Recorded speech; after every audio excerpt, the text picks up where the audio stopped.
Obec Ladzany je malá podhorská obec patriaca do regiónu Hont. Leží na úpetí Štiavnických vrchov v doline Klastavského potoka. Juhovýchodná časť katastra obce zasahuje do Krupínskej vrchoviny a časť katastra do chránenej krajinnej oblasti Štiavnické vrchy. V súčasnosti tu žije okolo 300 obyvateľov.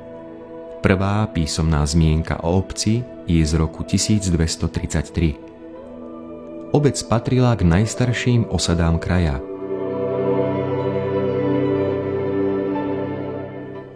Na začiatku 13. storočia bol postavený kostol, pôvodne románsky, prestavaný v prvej polovici 15. storočia, dnes evanjelický.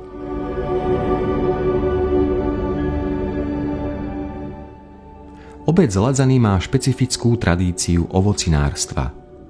Obec bola známa kvalitnými ovocnými sadmi, z ktorých sa už začias Rakúsko-uhorskej monarchie vyvážalo ovocie do Budapešti a ďalších miest. Pestovalo sa tu viac ako 60 druhov jabloní. V súčasnosti sa v obci organizuje pravidelné podujatie Jablková chuť Hontu.